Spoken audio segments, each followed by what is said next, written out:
दोस्तों, हमारे देश में भूत प्रेत की कहानियां कोई नई बात नहीं है।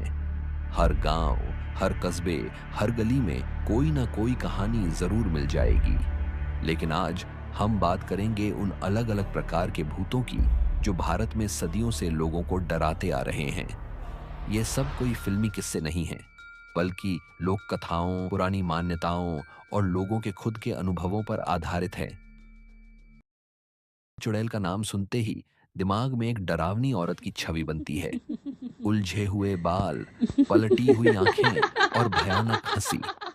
कहते हैं कि चुड़ैल अक्सर उन औरतों की आत्माएं होती हैं जिनकी मौत बहुत दर्दनाक तरीके से हुई हो, जैसे धोखा मिला हो या किसी ने उन्हें जिंदा जला दिया हो। ये अक्सर रात में सुनसान सड़कों, पेड़ों या श्मशान घाटों के पास दिखती हैं। इनकी एक खास पहचान होती है, पैर उल्टे होते हैं। कुछ किस्सों में ये जवान और सुंदर बनकर भी लोगों को फंसाती है और फिर उनका खून चूस लेती है। दो ब्रह्म राक्षस। ब्रह्म राक्षस वो होते हैं जो अपने जीवन में बहुत ज्ञानी तो होते हैं, लेकिन अहंकार और गलत कामों के कारण उन्हें मृत्यु के बाद शांति नहीं मिलती। ये पेड़ों पर रहते हैं, ज्यादातर पीपल के पेड़ों पर, और इंसानों पर हमला कर देते हैं जो उन्हें छेड़ते हैं। इनकी ताकत बहुत ज्यादा होती है। ये हवा में उड़ सकते हैं, आग लगा सकते हैं और इंसानों के शरीर में घुसकर उन्हें अपना गुलाम बना सकते हैं। इनसे बचना आसान नहीं होता। 3. पिच्छाच, यानी ऐसी आत्मा जो किसी व्यक्ति का पीछा करने लगती है। ये अक्सर तब होता है जब कोई आत्मा किसी इंसान से जुड़ जाती है, किसी वजह से, किसी पुराने रिश्ते के कारण या बदले की भावना से। जिसके पीछे पिचास लग जाती है, उसकी हालत धीरे धीरे खराब होने लगती है।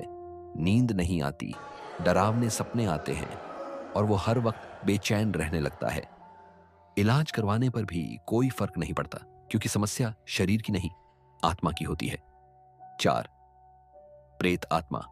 प्रेत आत्मा यानी ऐसी आत्मा जिसे मरने के बाद मोक्ष नहीं मिला। इसकी वजह हो सकती है अधूरी इच्छाएं, अकाल मृत्यु या फिर आत्महत्या। प्रेत आत्माएं रात के समय ज्यादा सक्रिय होती हैं। ये अंधेरे कोनों, सुनसान घरों और पुराने खंडहरों में पाई जाती हैं। कहते हैं कि इनकी मौजूदगी से घर में अचानक बदबू आने लगती है, दिए बुझ जाते हैं और अजीब अजीब आवाजें सुनाई देती हैं। 5. गुमनाम आत्मा।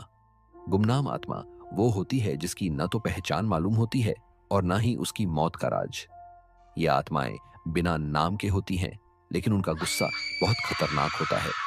ये आमतौर पर किसी पुराने कुएं, श्मशान या वीरान रेलवे स्टेशन पर दिखाई देती हैं।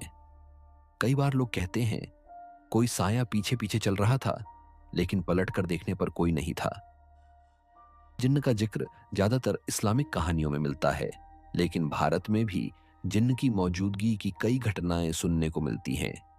ये आग से बने होते हैं और इंसानों की दुनिया में छिप कर रहते हैं। कई बार लोग इनसे दोस्ती कर लेते हैं, कुछ इन्हें वश में कर लेते हैं, लेकिन अगर जिन्न नाराज हो जाए तो वो इंसान की जिंदगी बर्बाद कर सकता है। जिन्न अक्सर मस्जिदों, पुराने किलों और खंडहरों में रहते हैं।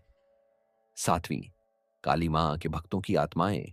कुछ कहानियां बताती हैं कि जो साधु संत मां काली की तपस्या करते हुए मृत्यु को प्राप्त होते हैं, उनकी आत्माएं भी विशेष शक्तियों के साथ वापस आती हैं। ये आत्माएं न शुभ होती हैं न अशुभ, लेकिन अगर इन्हें किसी ने छेड़ दिया या तांत्रिक प्रयोग में इस्तेमाल किया तो ये बहुत ही खतरनाक रूप ले सकती हैं। तो दोस्तों, ये थे भारत में माने जाने वाले भूतों और आत्माओं के कुछ रूप। हर नाम के पीछे कोई ना कोई दर्द भरी, डरावनी या रहस्यमयी कहानी छिपी होती है। अगर आपके पास भी कोई सच्ची घटना हो तो हमें व्हाट्सएप या ईमेल अवश्य भेजें।